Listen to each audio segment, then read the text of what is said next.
பிராமண குடும்பத்தில்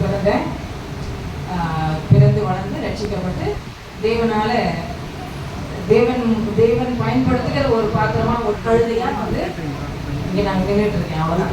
இப்போ சொல்லி இது போதும். சரியா? முடிஞ்சதுக்கு அப்புறம் நான் விவரமா சொல்றேன். கர்த்தர் உங்களை ஆசீர்வதிப்பாராங்க. நோட் எடுத்துக்கிறவங்க இந்த காரியங்களை குறித்துக் கொள்ளுங்கள். இது உங்களுக்கு மிகவும் பிரயோஜனமாக இருக்கும். ஏன்னா நீங்க வீட்டு கூட்டங்கள் வீட்டுல வந்து யாரானு வந்து கூப்பிட்டு நீங்க சத்தியத்தை சொல்றீங்க அப்படின்னு சொன்னா இந்த காரியங்கள்லாம் உங்களுக்கு ரொம்ப பிரயோஜனமா இருக்கும். அவங்களோட கூட உங்களுடைய அக்கம் பக்கத்து வீட்டாரோட கூட இதெல்லாம் பகிர்ந்து கொள்ளுங்க. ரொம்ப ஆசீர்வாதமா இருக்கும். உங்க மூலியமா அநேகம் பேர் வந்து வருவதற்கு வாய்ப்பு இல்லாதா இருக்கும். கிறிஸ்துவுக்குள்ள அவங்க இயேசு சுவாமி யாருன்னு சொல்லிட்டு ஏற்றுக்கொண்டு வருவதற்கு வாய்ப்பு இருக்கிறது. சரியா? புரிந்து கொள்ளுங்க. என்ன கவனமா கவனிக்கணும். சரியா? ஓகே. இன்றைக்கு செய்தியினுடைய தலைப்பு யாரை குறித்து அப்படின்னு சொன்னா பர்னபா. கேள்விப்பட்டிருக்கீங்களா? பர்னபா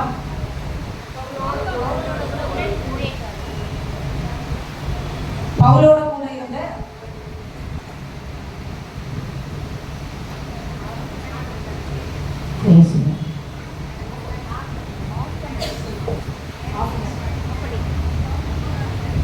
பவுலோட கூட இருந்தவர் யாரு? பர்னபா. வேதத்துல எவ்வளவோ வந்து பக்திவான்கள் இருக்கிறாங்க, பரிசுத்தவான்கள் இருக்கிறாங்க. சரியா? அவங்களுடைய வாழ்க்கையெல்லாம் தேவன் எழுதி வைத்திருக்கிறாரு. ஒவ்வொருடைய வாழ்க்கை பயணத்தையும் எழுதி வைத்திருக்கிறார். எதற்காக அப்படின்னு சொன்னா தேவனுடைய நோக்கம் என்ன அப்படின்னு சொன்னா அவர்களெல்லாம் நம்ம முன்மாதிரியாக ஃபாலோ பண்ணணும். ஒரு எக்ஸாம்பிளா வைத்து என்ன செய்யணும்? நம்ம பின்தொடரணும் அப்படிங்கிறதுக்காக தேவன் எழுதி வைத்திருக்கிறாரு.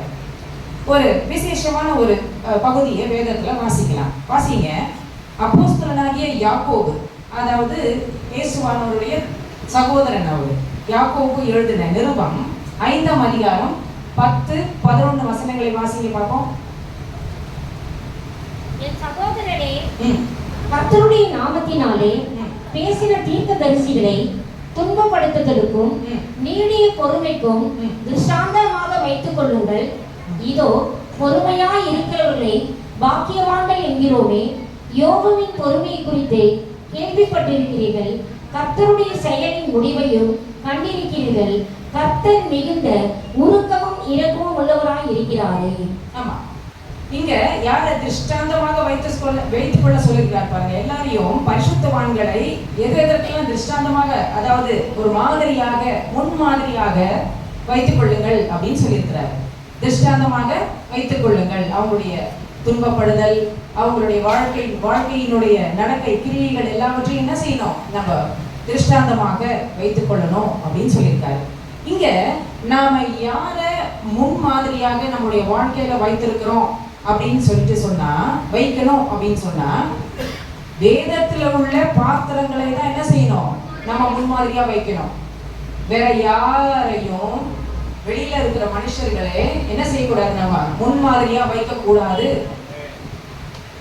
எந்த ஒரு மனிதனையும் இன்க்ளூடிங் ஊழியக்காரங்க என்ன செய்யக்கூடாது? முன்மாதிரியா வைக்க கூடாது.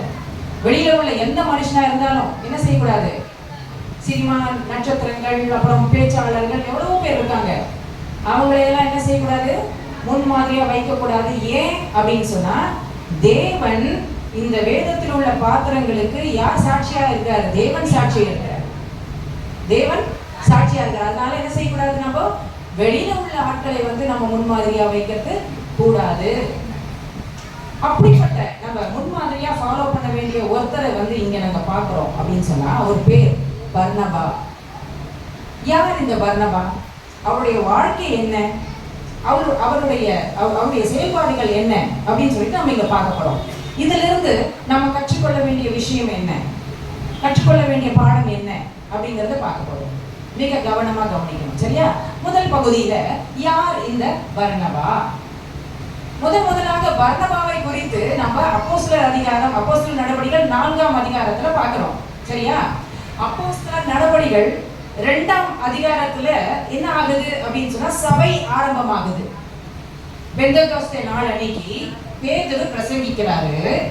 அங்க எத்தனை பேர், ஆயிரக்கணக்கான பேர் வந்து ஜனங்க வந்து கூடி இருக்கிறாங்க. அந்த ஜனங்கள்ல 3000 பேர் என்ன செய்யறாங்க, ரட்சிக்கப்படுறாங்க, மனம் திரும்புறாங்க. அத்தனை பேரும் ஞானஸ்நானம் எடுக்கிறாங்க. 3000 பேரோட கூட இந்த சபை என்ன ஆகுது, ஆரம்பமாகுது. அங்க வந்தவர்களுடைய அநேகம் பேர் வந்து வேற வேற தேசத்தை சேர்ந்தவங்க, வேற வேற பாஷைக்காரர்கள், அவங்க எல்லாருமே வேற வேற பகுதியை சேர்ந்தவங்க. ஆனா அவங்க எல்லாரும் யாரு, யூதர்கள். அவங்க யாரு, யூதர்கள். அவங்க இந்த யூதர்கள் வந்து அநேக பகுதிகளுக்கு சிதறி போய் இருந்தாங்க, வேற வேற பகுதிகளில் வாழ்ந்து கொண்டிருந்தாங்க. அவங்க எல்லாருக்குமே மிக முக்கியமான ஒரு பண்டிகையாக இருந்தது எது, இந்த பெந்தெகோஸ்தே பண்டிகை. இந்த பெந்தெகோஸ்தே பண்டிகை அன்னைக்கு தான் அவங்க கொண்டாடுறதுக்காக எல்லாரும் கூடி இருக்கிறாங்க. அப்பதான் பரிசுத்த ஆவியானவரால் நிரப்பப்பட்டு அப்போஸ்தலர்கள் நிரப்பப்பட்டாங்க. பரிசுத்த ஆவியினால நிரப்பப்பட்டாங்க அப்போஸ்தலர்கள்.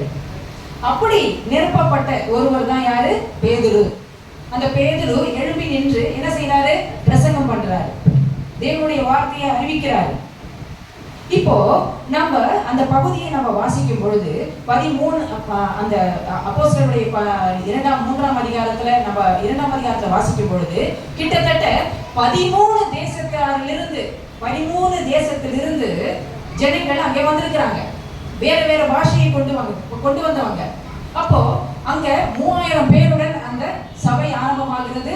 எருசலேம் சபை என்று அழைக்கப்பட்டது. அங்க என்ன சபை அழைச்சாங்க, எருசலேம் சபை. மொத்தம் எத்தனை பேர் ரட்சிக்கப்பட்டாங்க, 3000 பேர் ரட்சிக்கப்பட்டாங்க. இது 2ஆம் அதிகாரத்துல நம்ம பார்க்கிறோம். எத்தனை பேர் ரட்சிக்கப்பட்டாங்க, 3000 பேர். 4ஆம் அதிகாரத்துல வரும்பொழுது 5000 பேர் ரட்சிக்கப்பட்டாங்க. 5ஆம் அதிகாரத்துல வரும்பொழுது எருசலேமில் இருந்த விசுவாசிகளுடைய எண்ணிக்கை பெருகி பெருகி கிட்டத்தட்ட 8000க்கு மேல ஆயிடுச்சு. எவ்வளவு பயங்கரமா வந்து அங்க தேவனுடைய வேலை பார்த்தீங்களா, தேவனுடைய ஊழியக்காரர்கள் அப்போஸ்தலருடைய வேலை 3000, 5000, 8000 போயிட்டே இருக்கு. இப்போ சீஷர்களுடைய எண்ணிக்கை மிகவும் அதிகமாயிடுச்சு. இப்போ நான் ஏன் இதெல்லாம் சொல்றேன் அப்படின்னு சொன்னா, இந்த சீஷர்கள்ல ஒருத்தர் தான் பர்னபா. இந்த சீஷர்கள்ல ஒருத்தர் தான் பர்னபா. இவரை குறித்து 4ஆம் அதிகாரத்துல கொடுக்கப்பட்டிருக்கு. அப்போஸ்தலர் நடவடிக்கைகள் 4ஆம் அதிகாரத்துல நம்ம பார்க்கலாம். அப்போஸ்தலர் நடவடிக்கைகள் 4ஆம் அதிகாரம் 36ஆம் வசனம் வாசிங்க பாப்போம். அப்போஸ்தலராலே ஆறுதலின் மகன் என்று அர்த்தம் கொள்ளும் பர்னபா என்னும் மறு பெயர் பெற்றவனுமாகிய யோசே என்பவன். Okay, stop. அப்புறம் இப்போ பர்னபாவினுடைய சொந்த ஊர் எதுவா, சீப்ரு தீவு. அவர் லேவி கோத்திரத்தை சேர்ந்தவர். பர்னபா இந்த ஊர், அவருடைய சொந்த ஊர் சீப்ரு தீவு. அவர் லேவி கோத்திரத்தை சேர்ந்தவர். அப்புறம் அவருடைய உண்மை பேர் என்னது, யோசே. ஆனா அப்போஸ்தலர்கள் அவருக்கு பர்னபா என்று பெயர் வைத்தாங்க, வேற ஒரு பெயர் வைத்திருக்காங்க. அந்த பர்னபா என்கிறதற்கு ஆறுதலின் மகன் அப்படின்னு அர்த்தம். எங்கேயோ இருக்கிற இந்த சீப்ரு தீவுல இருந்து எருசலேமுக்கு ஏன் இந்த பர்னபா வந்தாரு? எங்கேயோ இருக்கிற சீப்ரு தீவு, அது எங்க இருக்குன்னு பார்க்கலாம். அப்புறமா இங்க எருசலேமுக்கு எதுக்கு வந்தாரு அப்படின்னு சொன்னா, இந்த பண்டிகை கொண்டாடுவதற்கு. நான் சொன்னேன் இல்லையா, பண்டிகை, பெந்தெகோஸ்தே பண்டிகை ரொம்ப முக்கியம் அவங்களுக்கு. அதனால பண்டிகை கொண்டாடுவதற்கு வந்தாரு. வந்த அவரு பேதுரு மூலியமா அந்த வசனத்தை கேட்கிறாரு. கேட்டுட்டு மனம் திரும்புறாரு, ரட்சிக்கப்படுறாரு, சபையிலே சேர்க்கப்பட்டாரு. அவருடைய நடவடிக்கை, அவருடைய பக்தி, அவருடைய செயல்பாடுகள், நல்ல குணம் எல்லாவற்றையும் பார்த்த அப்போஸ்தலர்கள் அதனாலதான் அவருக்கு ஆறுதலின் மகன் பேர் வைக்கிறாங்க. அப்போஸ்தலர்கள் தான் பேர் வைக்கிறாங்க. பர்னபா சீப்ரு தீவுல பிறந்தவர். அதுதான் அவருடைய சொந்த ஊரு. அங்க அவருக்கு நிறைய நிலங்கள் இருக்கு, நிலப்புலங்கள், சொத்துக்கள் இருக்கு. இன்றைக்கு இந்த சீப்ரு தீவு உலக வரைபடத்தில் என்னவா பேர் இருக்குது அப்படின்னு சொன்னா சைப்ரஸ் அப்படின்னு நீங்க பார்க்கலாம். தெரியுமா யாருக்கான சைப்ரஸ் சொல்லிட்டு? ஓகே, நம்ம பைபிளோட மேப் பகுதிக்கு வந்தீங்கன்னா மொத்தம் 4 மேப் பகுதி இருக்கு. ஒண்ணு வந்து ஆபிரகாம் பிரயாணம் பண்ணின தேசம் ஃபர்ஸ்ட் மேப். செகண்ட் வந்து இஸ்ரேல் கோத்திரத்தாரின் தேசப்படம். மூன்றாவது வந்து பாலஸ்தீனா தேசம் புதிய ஏற்பாட்டின் காலத்துல. நாலாவது பவுல் அப்போஸ்தலன் பிரயாணம் பண்ண தேசங்கள்னு இருக்கு பாருங்க. அதுல சைப்ரஸ்னு ஒரு தீவு இருக்கும் பாருங்க. எங்க இருக்கு அப்படின்னு சொன்னா மத்திய தரைக்கடலுக்கு நடுவுல இந்த சீப்ரு தீவு இருக்குது. சீப்ரு அது ஒரு தீவு. சைப்ரஸ் பாத்தீங்களா? ஓகே. எத்தனை பேர் பார்த்திருக்கீங்க மேப்? இந்த மேப் யாராவது பார்த்திருக்கீங்களா? என்னைக்காவது பார்த்திருக்கீங்களா அந்த மேப் எல்லாம்? பார்த்தது இல்லைல்ல?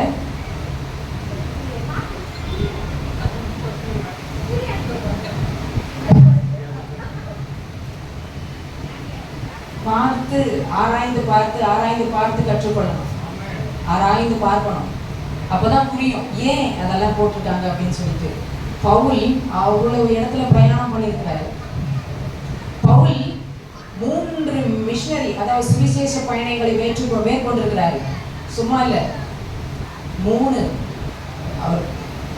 ஓகே, இப்போ இது நம்ம பார்க்கறது வந்து முதலாவது பிரயாணம். இந்த முதலாவது பிரயாணத்துல பர்னபாவோட யார் இருக்காங்கன்னா சவுல் இணைந்து கொள்ளுகிறாரு. பவுலோட கூட பர்னபா இணைந்து கொள்ளுகிறாரு. சரியா? இந்த பர்னபா சீப்ரு தீவை சேர்ந்தவர்னு சொன்னேன் இல்லையா? அவருடைய சொந்த இடம்னு சொன்னேன் இல்லையா? அவர் வளர்ந்தது அங்கதான் இல்லையா? அவர் சொத்துக்கள் அங்கதான் இருக்குன்னு சொன்னேன் இல்லையா? இந்த சொத்துக்களை எல்லாவற்றையும் வித்தாரு அவர். அங்கிருந்து அவர் எங்க வந்தாருன்னு பார்த்தோம். எருசலேமுக்கு வந்தார். பண்டிகை கொண்டாடுறதுக்காக வந்தார். ரட்சிக்கப்பட்டார்.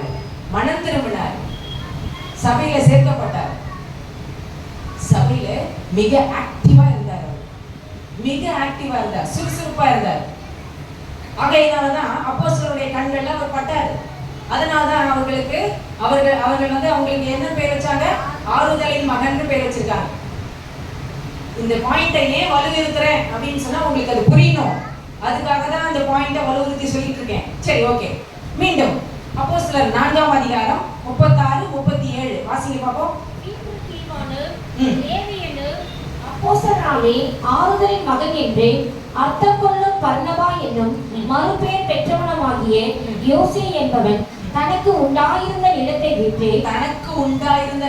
விற்று அதன் கிரயத்தை கொண்டு வந்து அப்போஸ்தலருடைய பாதத்தில் வைத்தான். தனக்கு இருந்த சொத்துக்கள் எங்க இருந்துச்சு? சீப்ரு தீவுல இருந்துச்சு. எங்கேயோ அது இடம் அது இல்லையா? ஏதோ ஒரு கடலுக்கு நடுவில் இருக்கிற இடம் அது. அங்கிருந்து அவர் அங்க போய் தன்னுடைய சொந்த ஊருக்கு போய் வித்து எடுத்துன்னு வந்து அதோட அந்த கிரயத்தை எடுத்துன்னு வந்து எங்க கொடுக்குறாங்க? அப்போஸ்தலருடைய கரத்துல கொடுக்குறாரு. அப்போஸ்தலர் 4ஆம் அதிகாரம் 34 வாசிங்க. நிலங்களையும் வீடுகளையும் உடையவர்கள் அவைகளை விற்கப்பட்டவர்களின் கிரயத்தை கொண்டு வந்து அப்போஸ்தலருடைய பாதத்தில் வைத்தார்கள். ஓகே, இப்போ ஏன் எதற்காக விற்றாங்க பாப்போம்? ஏன் விற்கணும்? ஏன்னா எருசலேமில் உள்ள சபை நாளுக்கு நாள் வளர்ச்சி அடைந்து கொண்டே இருந்தது. அப்படிதானே பார்த்தோம். நாளுக்கு நாள் வளர்ச்சி அடைந்து கொண்டே இருந்தது. அவங்க வந்து பல தேசங்களில் இருந்து வந்திருந்தாங்க இல்லையா? அவங்க பல தேசங்களிலிருந்து வந்தாங்க. இந்த வார்த்தைகளை கேட்டு ரட்சிக்கப்பட்டாங்க, மனம் திரும்பினாங்க. மனம் திரும்பி என்ன செஞ்சாங்க? ஞானஸ்நானம் எடுத்து அங்கேயே தங்கிட்டாங்க. எருசலேம்லயே தங்கிட்டாங்க. அப்போ அவங்களுக்கு அவங்களுடைய தேவைகள், அவங்களுக்கு வேண்டிய உணவு, உடை, மற்ற தேவைகள் இருக்கு இல்லையா? அதெல்லாம் சந்திக்கப்படணும் தானே? அப்போ இதற்காக என்ன செஞ்சாங்க? அந்த உள்ளூர் வாசிங்க, எருசலேமில் உள்ளவங்க என்ன செஞ்சாங்க? தங்களுடைய நிலத்தை விற்று, எல்லாவற்றையும் சொத்துக்களை எல்லாம், வீடுகளை எல்லாம் விற்று, எவ்வளவு பெரிய மனசு பாருங்க அவங்க. எவ்வளவு பெரிய வீடெல்லாம் வித்தாங்க. அங்க வந்தவங்களுக்கு, மனம் திரும்பினவங்களுக்கு, விசுவாசிகளுக்கு உதவி செய்வதற்காக தன் வீடையெல்லாம் வித்திருக்கிறாங்க. கொஞ்சம் அதெல்லாம் ஆலோசிச்சு பாருங்க. எவ்வளவு வீடை விற்க முடியுமா? சொந்த வீடை என்ன விற்பாங்களா? யாராங்க விற்பீங்களா? யாராங்க இன்னொருத்தருக்கு விசுவாசி வளரணும் அப்படின்னு வித்து செய்வீங்களா? செஞ்சிருக்காங்க. ஆதி காலத்துல இருந்த அந்த விசுவாசிகளுடைய விசுவாசம் அப்போஸ்தலருடைய பாதப்படியில கொண்டு வச்சாங்க. எங்கேயும் சொத்து இருந்ததுனால இருந்ததுனால பர்னபா வந்து என்ன செஞ்சாரு, அங்க போனாரு. பர்னபாவை யாரும் கேட்கல, நீங்க வித்து கொண்டு வந்து கொடுங்க அப்படின்னு சொல்லிட்டு பர்னபாவை யாரும் கேட்கல. ஆனா என்ன செஞ்சாரு, அவரு அதனுடைய கிரயத்தை கொண்டு வந்து கொடுத்தார். ஒரு விதத்துல சொல்லணும்னா பர்னபா வந்து இந்த எருசலேம்ல கெஸ்ட் தான் இல்லையா. அவர் சொந்த ஊர் எது, சீப்ரு தீவு. ஒரு விதத்துல பார்த்தா எருசலேம்ல அவர் கெஸ்ட். அப்ப அங்க இருக்கிறவங்க தான் இவரை கவனித்துக் கொள்ளணும் இல்லையா. ஆனா ஆனா இவர் வந்து என்ன செய்யறாரு, சொத்தெல்லாம் வித்து வந்து செஞ்சுக்கிட்டு இருக்காரு. இந்த பர்னபாவின் இடத்துல இருக்க நல்ல குணத்தை வந்து நம்ம ஆலோசிக்கணும், நம்ம யோசிச்சு பார்க்கணும். தேவனுடைய வேலைக்காக, அவருடைய ஊழியத்துக்காக, தேவனுடைய வேலைக்காக, அவருடைய ஊழியம் நடக்கணுங்கிறதுக்காக தன்கிட்ட இருந்ததையெல்லாம் கொடுத்துட்டாரு. எல்லாத்தையும் வித்து கொடுத்துட்டாரு. ஆலோசிங்க. இது முதல் பகுதி. இரண்டாவது பகுதியில இப்போ பர்னபா அப்படிங்கிற வார்த்தைக்கு என்னன்னு பார்த்தோம், ஆறுதலின் மகன் பார்த்தோம். ஏன் ஆறுதலின் மகன் அப்படின்னு இங்க குறிப்பிடப்பட்டிருக்கிறார் அப்படின்னு சொன்னா, ஆறுதல் அப்படின்னு சொன்னா ஆங்கிலத்துல கம்ஃபர்ட்னு அர்த்தம். அதாவது யாராவது சபையில கஷ்டத்தோட, கலக்கத்தோட, ப்ராப்ளம்ஸோட, வியாதிகளோட, இல்லாமையில வந்திருக்கிறாங்க அப்படின்னு சொன்னா, இந்த பர்னபா என்ன செஞ்சிருக்கிறாரு, அவங்களுக்கு உதவி செஞ்சிருக்கிறாரு, அவங்களை கன்சோல் பண்ணியிருக்காரு, அவங்களை கம்ஃபர்ட் பண்ணியிருக்காரு. அதனாலதான் இவருக்கு ஆறுதலின் மகன் அப்படின்னு பேர் வச்சிருக்கிறாங்க. அப்போஸ்தலர் பேர் வச்சாங்க. அப்போஸ்தலர் ஒரு காரியம் செய்யறாங்கன்னா அது லேஸ் இல்ல. அப்போஸ்தலர்கள் பேர் வைக்கிறாங்க அப்படின்னு சொன்னா அது எவ்வளவு பெரிய காரியம். அப்ப அந்த பேருக்கு தகுந்தாற் போல பர்னபா வாழ்ந்தார். பர்னபாவை நம்ம வந்து என்ன செய்யறோம், பர்னபாவை வந்து அதிகமா பேசுறது கிடையாது, பவுலை குறித்து அதிகமா பேசுறோம். ஏன்னா முதல் பிரயாணத்துல பவுலும் பர்னபாவும் தானே இருந்தாங்க. அதனால பவுலை குறித்து அதிகமா பேசுறமே வழியா யாரான பர்னபாவை குறித்து கவலைப்பட்டிருக்கோமா, கேள்விப்பட்டிருக்கோமா, பேசியிருக்கிறோமா? கிடையாது. இன்றைக்கு நம்ம இதை குறித்து நம்ம கற்றுக்கொள்ளுவோம். எவ்வளவு சிறிய பிரசங்கியாரா இருந்தாலும் சரி, பெரிய பிரசங்கியாரா இருந்தாலும் சரி, யாரும் எல்லாரும் பவுலை பத்தி தான் பேசுவாங்களே ஒழிய பர்னபாவை பத்தி பேச மாட்டாங்க, பேசினது இல்லை. அப்ப நம்ம இன்றைக்கு இதை கற்றுக்கொள்வோம். சரியா? ஓகே. முதல்ல அவருக்குள்ள இருந்தது தியாகம். தனக்குள்ள எல்லாவற்றையும் என்ன செஞ்சாரு, தேவனுக்காக கொடுத்தாரு. சபையில வந்து அவரு ஆறுதலின் மகனாக இருந்தார். சரியா? இன்னும் நம்ம கொஞ்சம் முன்னே போயிட்டு அப்போஸ்தலர் 9ஆம் அதிகாரத்தில் நம்ம பார்க்கும்பொழுது, அப்போஸ்தலர் 9ஆம் அதிகாரத்தில் பார்க்கும்பொழுது இயேசு கிறிஸ்து பவுலுக்கு தரிசனமானார் இல்லையா. இயேசு கிறிஸ்து பவுலுக்கு தரிசனமானார். சீரியாவில் உள்ள தமஸ்குல போகிற வழியில பவுலுக்கு இயேசு கிறிஸ்து தரிசனமாகிறாரு. அங்க அதுக்கப்புறம் தமஸ்குக்கு கூட்டிட்டு போறாங்க, அவரை கைலாக கொடுத்து கூட்டிட்டு போறாங்க. போயிட்டு அனனியா என்னும் சீஷன் மூலமா அவரு ஞான ஸ்நானம் பெற்றுக்கொண்டு என்ன செய்யறாரு, அங்கே தமஸ்குல வேலை செய்யறாரு. பிறகு அரேபியாவுக்கு போறாரு. அரேபியாவுக்கு போயிட்டு 3 வருடம் கழித்து திரும்பியும் தமஸ்குக்கு வராரு. இப்போ இந்த தமஸ்குல அவரை கொலை செய்ய வகை தேடுறாங்க, கொலை செய்ய நினைக்கிறாங்க. கொலை செய்ய நினைக்கிறதுனால அவர் உடனே என்ன செஞ்சிடறாரு, எருசலேமுக்கு வந்துடுறாரு.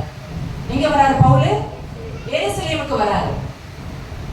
இப்போ எருசலேமுக்கு பவுல் வந்தா அவரை யாருமே கண்டுகொள்ளல. ஏன்னா பயம். வாசிங்க அப்போஸ்தலர் 9ஆம் அதிகாரம் 26ஆம் வசனம். பவுல் எருசலேமுக்கு வந்து சீசனுடனே சேர்த்துக் கொள்ள பார்த்தான். அவர்கள் அவனை சீசன் என்று நம்பாமல் எல்லோரும் அவனுக்கு பயந்திருந்தார்கள். எல்லோரும் அவருக்கு பயந்தாங்க. பவுல நம்பல. ஏன் பயந்தாங்க அப்படின்னு சொன்னா அவருடைய முன்னே இருந்த வாழ்க்கை அப்படி. ஏன்னா கிறிஸ்தவர்கள் சபையார் எல்லாரையும் அவ்வளவு கொடுமையா துன்பப்படுத்தினார்.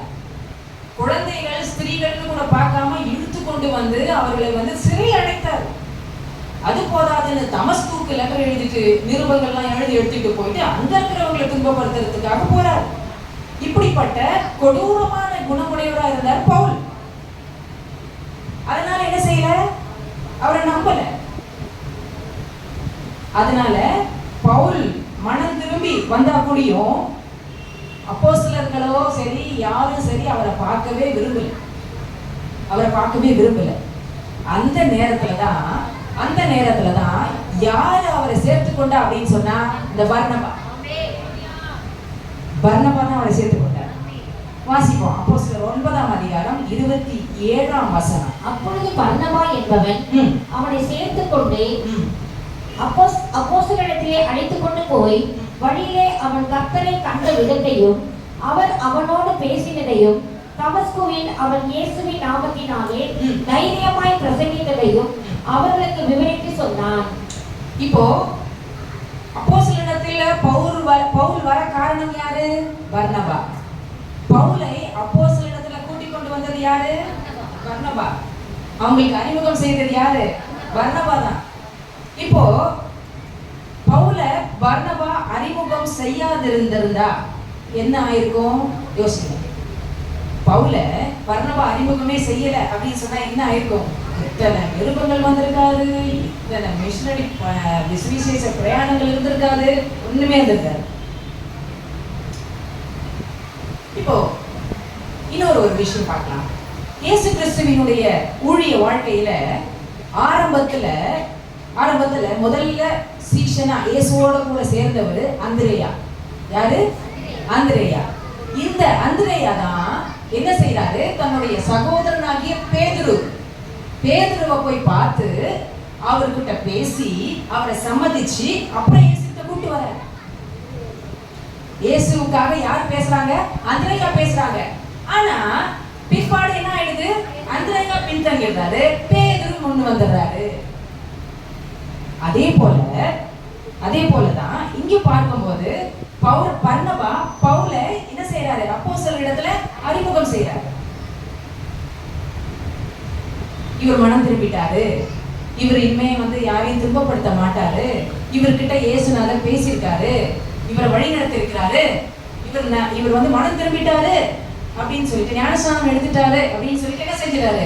அப்போஸ்தலர்கிட்ட அப்ப சொன்ன உடனே தான் அப்போஸ்தலர்கள் கொஞ்சம் திருப்தி ஆகுறாங்க. பவுல் கொஞ்ச காலம் எருசலேம்ல இருந்தார். சரியா? பவுல் கொஞ்ச காலம் எருசலேம்ல இருந்தார். ஆனா எருசலேமிலேயும் என்ன ஆகுது அப்படின்னு சொன்னா அவரை கொலை செய்ய திட்டமிடுறாங்க. எத்தனை பேருக்கு புரியுது? கொலை செய்ய திட்டமிடுறாங்க. அப்போ என்ன ஆகுது அப்படின்னு சொன்னா அப்போஸ்தலர்கள் எல்லாம் கூடி வர்றாங்க. கூடி பவுலை கூப்பிட்டு, இங்க பவுலே, நீங்க இங்க இருக்கிறது இனிமே நல்லது இல்ல, இந்த இடம் எருசலேம்ல உங்களுக்கு சேஃப்டி இல்ல, பாதுகாப்பு இல்ல, அதனால நீங்க என்ன செய்யுங்க, உங்களுடைய சொந்த ஊர் போயிடுங்க அப்படின்னு சொல்லிட்டாங்க அப்போஸ்தலர்கள். இவருடைய சொந்த ஊர் எது? தர்சு பட்டணம். பவுலுடைய சொந்த ஊரு தர்சு. பர்னபாவுடைய சொந்த ஊரு சீப்புரு தீவு. இப்போ அப்போஸ்தலர்கள் சொன்னதுனால அப்போஸ்தலர்களுடைய பேச்சை கேட்டு பவுல் என்ன செஞ்சிடறாரு? தர்சு பட்டணத்துக்கு தன் சொந்த ஊருக்கு போயிடுறாரு. பர்னபா எருசலேம்ல தங்கிடுறாரு. பர்னபா எருசலேம்ல தான் இருக்கிறார். இப்போ இங்கிருந்து நம்ம 9ஆம் அதிகாரம் 10ஆம் அதிகாரம் அப்புறம் 11ஆம் அதிகாரம் வரும்பொழுது ஒரு சம்பவம் எழுதப்பட்டிருக்குது. அந்த சம்பவத்தை பார்ப்போமா? அந்தியோக்கியாவுல ஒரு சபை உருவாகுது. 11ஆம் அதிகாரத்துல அந்தியோக்கியால ஒரு சபை உருவாகுது. இந்த அந்தியோக்கியா எங்க இருக்கிற அந்தியோக்கியா? சீரியாவில் உள்ள அந்தியோக்கியா. இந்த சீரியா அப்படிங்கிறது இப்பயும் வரைபடத்துல இருக்குது. அதே சீரியா தான் இந்த சீரியாவும். சரியா? பேர்லாம் மாற்றப்படல. அப்போ இந்த சீரியாவுக்கு தமஸ்கு தலைநகரம். சரியா? இந்த சீரியாவுக்கு தமஸ்கு தலைநகரம். எப்படி நம்ம இந்தியாவுக்கு தலைநகரம் டெல்லியா இருக்குதோ அதே போல தமஸ்குவுக்கு, இந்த சீரியாவுக்கு தலைநகரம் தமஸ்கு. தமஸ்குவுக்கு அடுத்தபடியாக இருக்கிற மிகப்பெரிய பட்டணம் தான் அந்தியோக்கியா. ஃபாலோ பண்ணிட்டு வரீங்களா? புரியுதா? பர்னபாவை குறித்து பார்த்துக்கிட்டு இருக்கிறோம். சோ இந்த சீரியாவில் உள்ள அடுத்த மிகப்பெரிய பட்டணம் எது? அந்தியோக்கியா. சரியா? இப்போ எருசலேம்ல ஸ்தேவானை கொலை செய்தாங்க இல்லையா? கொலை செய்ததுக்கு அப்புறம் என்ன ஆனாங்க அப்படின்னு சொன்னா கிறிஸ்தவர்கள் பயந்து பல இடங்களுக்கு சிதறி போனாங்க. சிதறி போன கிறிஸ்தவர்கள் விசுவாசிகள் என்ன செய்தாங்க அப்படின்னு சொன்னா அந்தியோக்கியாவுல வந்து கொஞ்சம் பேர் செட்டில் ஆனாங்க. அந்தியோக்கியால வந்து கொஞ்சம் பேர் செட்டில் ஆனாங்க. செட்டில் ஆனவங்க சும்மா இல்ல, செட்டில் ஆனவங்க வெறுமனே இல்ல, அவங்க சுவிசேஷம் அறிவிச்சாங்க. அவங்க என்ன செஞ்சாங்க? சுவிசேஷம் அறிவிச்சாங்க. எத்தனை பேர் நம்மள வெளி ஊர்ல இருந்து வந்து இங்க சென்னையில செட்டில் ஆயிருக்கோம்? கை உயர்த்துங்க பாப்போம். எல்லாருமே சென்னை வாசிகள் தானா? எல்லாருமே சென்னை தான். அப்போ பிறந்ததுல இருந்து சென்னை தானா? இல்ல உங்க வீட்டார் மூதாதையர்லாம் எல்லாரும்? சில பேர் தூத்துக்குடி இருப்பாங்க, சில பேர் கன்னியாகுமரி இருப்பாங்க, திருநெல்வேலி இருப்பாங்க, திருவண்ணாமலை இருப்பாங்க. அப்போ ஒரு இடத்துல இருந்து இன்னொரு இடத்துல கூட மாறலையா யாருமே? எத்தனை பேரு உங்களுடைய அந்த உள்ள இருக்கிற அந்த சுவிசேஷ ஒளிய வெளியே சொல்லிருக்கீங்க? எத்தனை பேரை விசுவாசத்துக்குள்ள கொண்டு வந்திருக்கீங்க? கொண்டு வந்திருக்கோமா? கணக்கு கொடுக்கணும். எத்தனை பேரை கொண்டு வந்தீங்க? அவங்க எப்படி வளர்ந்துருக்காங்க அப்படின்னு சொல்லிட்டு என்ன செய்யணும்? கணக்கு கொடுக்கணும். சரியா? ஓகே. இப்போ சபை அநேகம் பேர் அங்க வந்து சேர்ந்து வந்ததுனால அந்த விசுவாசிகள் என்ன செஞ்சாங்க? சபை ஆரம்பித்தாங்க. இங்க அந்தியோக்கியாவுல சபை ஆரம்பிச்சது யாரு? அப்போஸ்தலர்கள் ஆரம்பிச்சாங்களோ? கிடையாது. பவுல் ஆரம்பிச்சாரா? கிடையாது. விசுவாசிகள் ஆரம்பிச்ச சபை அது. விசுவாசிகள் ஆரம்பிச்ச சபை. சிதறி போன விசுவாசிகள் அங்க எல்லாரும் ஒண்ணு சேர்ந்து வந்து என்ன செஞ்சாங்க? சபை ஆரம்பித்தாங்க. அந்த சபை உருவானது. இப்போ அங்க இருக்கிற விசுவாசிகள் எல்லாரும் சேர்ந்து கூடி வந்து என்ன முடிவு பண்றாங்க அப்படின்னு சொன்னா, நம்மளுடைய சபை வளரணும், நாம வேத வாக்கியங்கள்ல இன்னும் வளரணும் அப்படின்னு சொல்லிட்டு என்ன செய்தாங்க அப்படின்னா, எருசலேமில் இருந்து யாராவது வந்து நமக்கு போதிச்சாங்கன்னா, எருசலேம்ல இருந்து யாராவது வந்து வேத வார்த்தைகளை நமக்கு சொன்னாங்க அப்படின்னு சொன்னா நம்மளுடைய இன்னும் நம்ம வளர்ச்சி அடைவோமே அப்படின்னு சொல்லிட்டு எருசலேமில் உள்ள அப்போஸ்தலர்களுக்கு கடிதம் எழுதினாங்க. இந்த மாதிரி எங்களுக்கு அங்கிருந்து யாரையாவது ஊழியக்காரர்கள் உபதேசிக்கிறதுக்கு என்ன செய்யணும்? அனுப்புங்க அப்படின்னு சொல்லிட்டு இந்த நிருபத்தை பெற்றுக்கொண்ட அப்போஸ்தலர்கள் என்ன பண்றாங்க அப்படின்னு சொன்னா, அவங்க எல்லாரும் கூடி இப்போ அந்தியோக்கியால சபை வளர்கிறது. அதனால இங்க நாம அங்க பொறுப்பாளியா யார நியமிக்கலாம் அப்படின்னு சொல்லிட்டு முடிவு பண்றப்போ ஒருத்தர் ஞாபகம் வராங்க. அவர்தான் எல்லாரும் ஒரு மனமா என்ன செய்யறாங்க? பர்னபாவை சூஸ் பண்றாங்க. யாரை அனுப்பணும் அப்படின்னு சொல்லிட்டு முடிவு பண்றாங்க. பர்னபாவை அனுப்பணும் அப்படின்னு சொல்லிட்டு. எருசலேம்ல எவ்வளவோ சீஷர்கள் இருக்காங்க, ஆயிரக்கணக்கில் இருக்கிறாங்க, எவ்வளவோ மூப்பர்கள் இருக்கிறாங்க, எவ்வளவோ பேர் இருக்காங்க. ஆனாலும் என்ன, ஒரு மனமா அப்போஸ்தலர்கள் யாரை தேர்ந்தெடுத்தாங்க? பர்னபாவை தேர்ந்தெடுத்தாங்க. இப்போ பர்னபா அந்தியோக்கியாவுக்கு வராரு. அந்தியோக்கியாவுல வந்து என்ன செய்யறாரு? சபையோட கூட சேர்ந்து கொள்கிறாரு.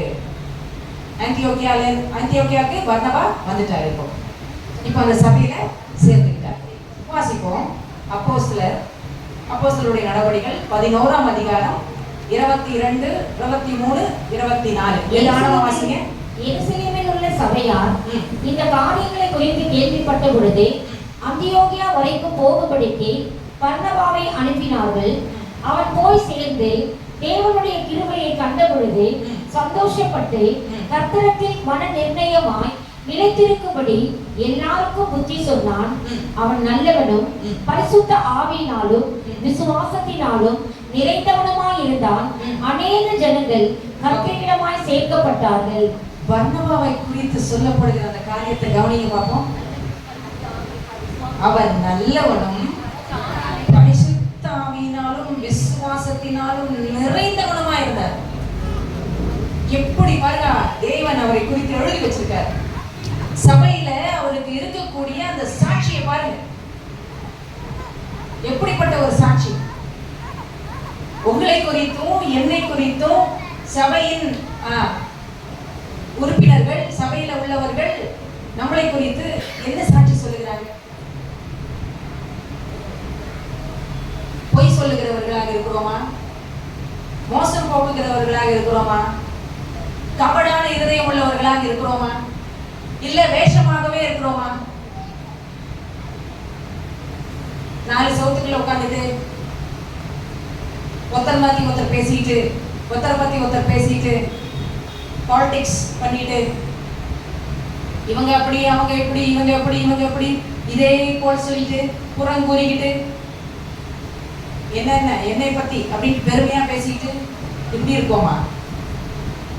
நம்மளை குறித்து தேவன் சாட்சி கொடுக்கணும்னா எப்படி கொடுப்பாரு? தேவனுக்கு முன்பாக நம்ம நின்று கொண்டிருக்கிறோம். நம்மளை குறித்து தேவன் எப்படி சாட்சி கொடுப்பார்? தேவன் என்ன சாட்சி கொடுப்பார்? யோசிங்க. ஆனா பர்னபாவை குறித்த சாட்சியை கவனிங்க. அவர் நல்லவர், அவர் பரிசுத்த ஆவியினாலும் விசுவாசத்தினாலும் நிறைந்தவர். இதுதான் பர்னபாவை குறித்த சாட்சி.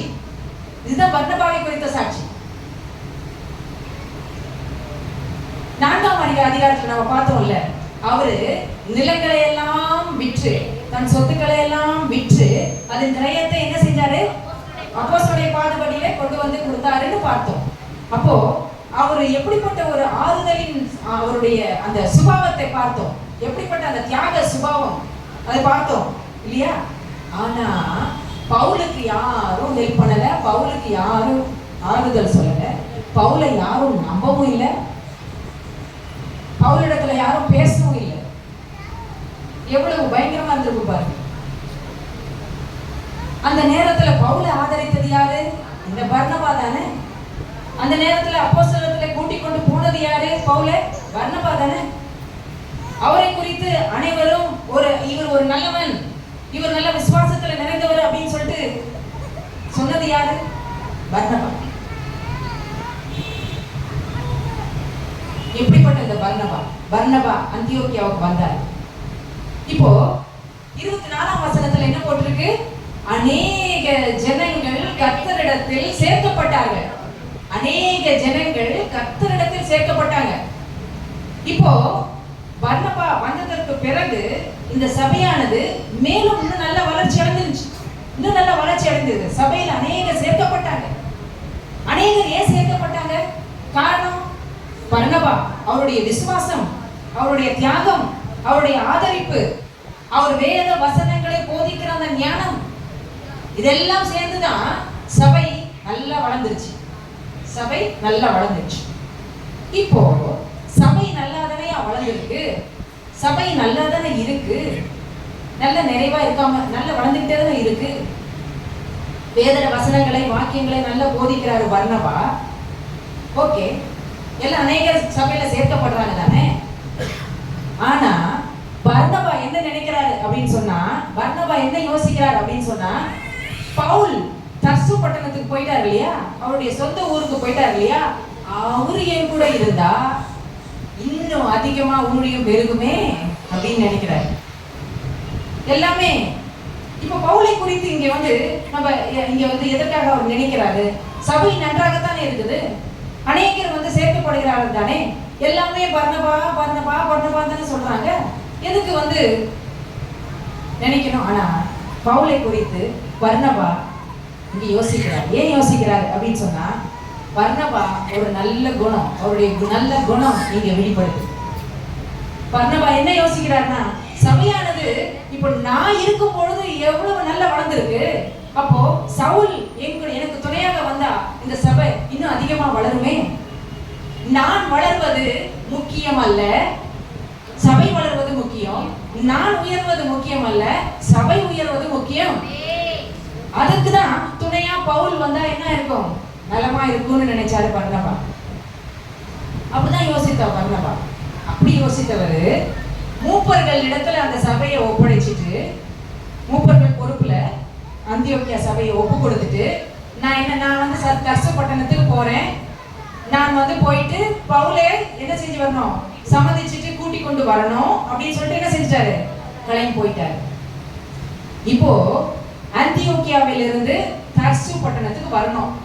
அந்தியோக்கியாவிலிருந்து தர்சு பட்டணம் எவ்வளவு தூரம் தெரியுமா? கிட்டத்தட்ட 200 கிலோமீட்டர். அந்த தூரத்துக்கு டிராவல் பண்றதுக்கு அப்பெல்லாம் என்ன இல்ல, கார் இல்ல, பஸ் இல்ல, ட்ரெயின் இல்ல, எதுவும் இல்ல. நடை பயணமா தான் போகணும். என்னவா போகணும்? நடந்துதான் போகணும். சராசரியா ஒரு மணி மனுஷன் ஒரு நாளைக்கு 30 கிலோமீட்டர் நடக்கலாம். சரியா? 30 கிலோமீட்டர் நடக்கலாம். அப்படி பார்த்தா கூடயும் எவ்வளவு நாள் ஆகும்? ஒரு வாரம் போறதுக்காகவும் வர்றதுக்கு ஒரு வாரம் ஆகும். சரியா? இப்போ தர்சு பட்டணம் மிகப்பெரிய பட்டணம். சரியா? மிகப்பெரிய பட்டணம் அது. இப்போ அங்க போய் பவுலை வந்து தேடணும், கண்டுபிடிக்கணும். எப்படி கண்டுபிடிக்கிறது? வீதி வீதியா போறாரு, வீதி வீதியா போறாரு. அந்த காலத்துல போன் வசதி எல்லாம் இல்ல, போன் கிடையாது. இந்த காலத்துல டெக்னாலஜி இருக்கு. வீட்டுக்கு வந்து நம்ம வீட்டு அட்ரஸே கொடுக்க வேண்டியது இல்லை, லொகேஷன் ஷேர் பண்ணுங்க அப்படின்னு சொன்னா என்ன பண்ணலாம்? ஈஸியா வீட்டுக்கே போய் நின்றுடலாம். ஆனா அந்த காலகட்டத்துல அப்படி கிடையாது. பர்னபா அதே வேலையா போகிறாரு. நல்லா யோசிக்கோங்க. பவுலை தேடி போறாரு. நல்லா யோசிங்க. இவ்வளவு கிலோமீட்டர் நடந்து அதுவும் அந்த தர்சு பட்டணத்துக்கு போய் அவரை வந்து வீதி வீதியா பார்த்து அவரை கண்டுபிடிக்கிறார். எவ்வளவு பயங்கரமான வேலை! ஒரு வாரம் நடந்து போறது என்ன சும்மாவா? சும்மா நினைச்சோமா? எப்படி பயங்கரமான ஒரு பர்னபா பாருங்க. அவருடைய அந்த ஸ்திரமான ஒரு காரியம் பாருங்க. அவருடைய நல்ல குணம். போய் தேடி கண்டுபிடிக்கிறார் அவர் இருக்கிற இடத்த. அப்போ அங்க பார்த்த உடனே பவுலை பார்க்கிறாரு. பவுல் பர்னபாவை பார்த்துட்டு, என்ன பர்னபாவே இங்க வந்திருக்கிறீங்க, என்ன விஷயம் அப்படின்னு கேட்கிறாரு. ரெண்டு பேரும் பேசுறாங்க. உடனே பர்னபா சொல்றாரு, அந்தியோக்கியாவுல சபை உருவாயிடுச்சு, அந்தியோக்கியாவுல சபை நன்றாக வளர்ந்து கொண்டிருக்கிறது. நீங்க அந்தியோக்கியாவுக்கு வந்தீங்கன்னா எப்படி? நீங்க அந்தியோக்கியாவுக்கு வந்தீங்கன்னா இன்னும் அதிகமா நம்மளுடைய இது வளரும், நம்ம சேர்ந்து ஊழியம் செய்யலாம் அப்படின்னு சொல்றாரு. பவுல் கொஞ்சம் கூட மறுக்காம உடனே சம்மதிச்சு கிளம்பி வந்துட்டாரு. அப்போஸ்தலர் 11ஆம் அதிகாரம் 25, 26 வாசிங்க. பவுலை தேடும்படிக்கு தர்சுக்கு புறப்பட்டு போய் அவனை கண்டு அந்தியோகாவுக்கு அழைத்து கொண்டு வந்தார். அவர்கள் 1 வருஷ காலமாய் சபையோடு கூடியிருந்து அநேக ஜனங்களுக்கு உபதேசம் பண்ணினார்கள். முதல் அந்தியோகியாவிலே இருவரும் சேர்ந்து 1 வருஷம் ஃபுல்லா வேலை செஞ்சிருக்காங்க. பாத்துக்கோங்க. ஒரு பர்னபா வேலை செஞ்சாவே, ஊழியம் செஞ்சாவே அப்படி ஒரு பயங்கரமான சபை வளர்ச்சி. 2 பேரும் சேர்ந்து ஊழியம் செஞ்சா எப்படி வளர்ந்துருக்கும் யோசிச்சு பாருங்க. எத்தனை உயர்வுக்கு சபை வந்துச்சுன்னா ஒரு ஆதாரம் காமிக்கிறோம் பாருங்க. எப்படி அவங்க உயர்ந்தாங்க, அப்படி உயர்ந்திருந்தாங்க அப்படின்னு சொல்லிட்டு பாருங்க. அந்த நாட்கள்ல வந்து அகபு அப்படிங்கிற ஒரு தீர்க்கதரிசி வராரு. அந்தியோக்கியாவிலிருந்து பேசுறாரு அவரு. அந்தியோக்கியா சபையிலிருந்து பேசுகிறார் அவரு. என்ன சொல்றாரு அப்படின்னு சொன்னா, உலகம் முழுவதும் பஞ்சம் வரப்போகுது, பர்டிகுலரா எருசலேம்ல மிக கொடிய பஞ்சம் வரப்போகுது அப்படின்னு சொன்னாங்க. அப்போ அந்தியோக்கியாவுல சபையார் வந்து கூடி பவுல் பர்னபா தலைமையில என்ன பண்ணலாம், எங்கேயோ எருசலேம்ல வந்து பயங்கர பஞ்சம் வரப்போதாமே, நம்ம என்ன பண்ணலாம் அப்படின்னு சொல்லிட்டு ஆலோசனை செய்யறாங்க. வாசிக்க பார்ப்போம். அப்போஸ்தலர் 11ஆம் அதிகாரம் 29ஆம் வசனம். அவர்கள் தங்கள் திராணிக்கு தக்கதாக அப்பொழுது சீஷரில் அவரவர் தங்கள் திராணிக்கு தக்கதாக யூதேயாவிலே குடியிருக்கிற சகோதரருக்கு உதவியாக பணம் சேகரித்து அனுப்ப வேண்டும் என்று தீர்மானம் பண்ணினார்கள். இப்போ சீஷரில் ஒவ்வொருவரும் என்னங்க, சீஷர்ல ஒருத்தரும் யாரும் மிஸ் ஆகல. யாருமே எனக்கு இல்லைன்னு சொல்லல, என்கிட்ட இல்லைன்னு சொல்லல. யாருமே வந்து நாங்க ரொம்ப கஷ்டத்துல இருக்கோம், எங்களால கொடுக்க முடியாது, ஒருத்தர் அந்த மாதிரி சொல்லல. ஒருத்தர் கூட அந்த மாதிரி சொல்லல. ஒருத்தர் கூட சொல்லல. ஒருவர் கூட சொல்லலைங்க. கஷ்டப்படுறாங்க, அவங்களுக்கு நம்ம வந்து பொருள் அனுப்பணும் அப்படின்னு சொன்ன உடனே எல்லாருமே, எல்லா சீஷரும் என்ன செஞ்சாங்க? தங்கள் திராணிக்கு தக்கதாக கொடுத்தாங்க. இன்றையினுடைய சபை நிலவரம் என்ன? ஒரு சுவிசேஷ வேலைக்காக நம்ம செய்யணும் அப்படின்னு சொன்னா எப்படி யோசிக்கிறோம்? ஏதாவது நற்காரியம் செய்யணும்னா எப்படி யோசிக்கிறோம்? கொடுப்பாங்களா? கொடுப்பாங்கய்யா. அதாவது கொஞ்சம் பேர் வந்து கொடுப்பாங்க. எப்படின்னா வந்து அவங்க சொன்னாலும் கொடுப்பாங்க, சொல்லாட்டாலும் கொடுப்பாங்க. ஆனா மீதி பேர்லாம் என்ன செய்வாங்க? இருந்தாலும் கொடுக்க மாட்டாங்க, கேட்டாலும் கொடுக்க மாட்டாங்க. இதுவே தான் இன்றைக்கு சபையான நிலவரம். அன்றைக்கு அப்படி இல்லை. அந்தியோக்கியா சபையை பாருங்க, அந்த மாதிரி இல்லை. அவங்க ஒவ்வொருத்தரும் சீஷர்கள் ஒவ்வொருவரும் கொடுத்தாங்க. பர்னபா ஒரு வார்த்தை தான் சொன்னாங்க, பவுல் ஒரு வார்த்தை தான் சொன்னாங்க, ஒருத்தர் கூட விடாம என்ன செஞ்சாங்க, கொடுத்தாங்க. அப்படிப்பட்ட சபையை தேடினா இன்னைக்கு கிடைக்குமா? கிடைக்குமா? இன்னைக்கு நாம இருக்கணும், அந்த மாதிரி இருக்கணும் நம்ம. அதுக்குதான் இந்த வார்த்தை உங்களுக்கு வந்திருக்கு. இந்த வார்த்தை ஏன் உங்க இடத்துல வருது? நீங்க அந்த மாதிரி இருக்கணும், சுவிசேஷ பணிக்கு கொடுக்கணும், திராணிக்கு தக்கதாக. எப்படி அதுக்கிட்டு வந்து உங்களுடைய மிஞ்சி இருப்பான்னு அவசியம் இல்லை, உங்களுடைய கஷ்டத்துக்கு மிஞ்சி இல்லை. திராணிக்கு தக்கதாக என்ன செய்யணும்? அப்பதான் உங்களுடைய கணக்கு எங்க இருக்கும்? பரலோகத்துல இருக்கும். சுவிசேஷ ஊழியத்துக்கு நீங்க கொடுத்தீங்கன்னா உங்க கணக்கு பரலோகத்துல இருக்கும், உங்களுடைய பொக்கிஷம் பரலோகத்துல இருக்கும். உங்களுடைய இருதயமும் அப்பதான் எங்க இருக்கும்? உங்களுடைய பொக்கிஷம் எங்க இருக்குதோ அங்கே உங்க இருதயம் இருக்கும். பொக்கிஷங்களை அங்க சேர்த்து வைங்க, துரு பிடிக்காது. அப்பதான் கள்ளன் திருட மாட்டான். எவ்வளவு தூரம் எடுத்துக்கிறாங்க பேங்க் எல்லாம் பாருங்க, சும்மாவே வந்து 120 ரூபா எடுத்துக்கிறான், சும்மாவே 130 ரூபா எடுத்துக்கிறாங்க 6 மாசத்துக்கு ஒரு தடவை. திருடுறாங்க.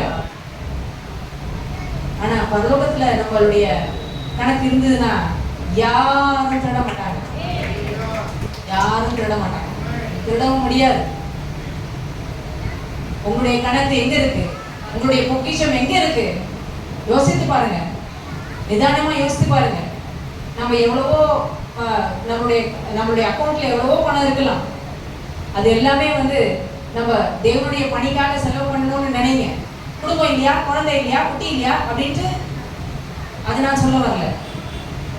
ஆனா தேவனுடைய பணி, தேவனுடைய சுவிசேஷத்துக்கு நாங்க கொடுக்கணும், கொடுங்க அப்படின்னு சொன்ன உடனே ஒருத்தர் விடாம கொடுத்தாங்க, ஒருத்தர் விடல. சீஷர்கள் எல்லாரும் கொடுத்தாங்க. எப்படி, எதனால கொடுத்தாங்க? இப்படி யார் சொன்னதுனால கொடுத்தாங்க? யாருடைய ஆலோசனை இதெல்லாம்? பவுல் பர்னபாவுடைய ஆலோசனை இதெல்லாம். அப்படி இருக்கணும். உங்களுடைய ஊழியக்காரர் எவ்வளவு தியாகமா வேலை செஞ்சிட்டு இருக்காரு, எவ்வளவு தேவனுடைய பணிக்காக தன்னையே வந்து அர்ப்பணித்துக் கொண்டிருக்கிறாங்க. அதெல்லாம் நீங்க என்ன செய்யணும்? புரிந்து கொள்ளணும். அப்படியே அவங்களை மாற்றினது யாரு?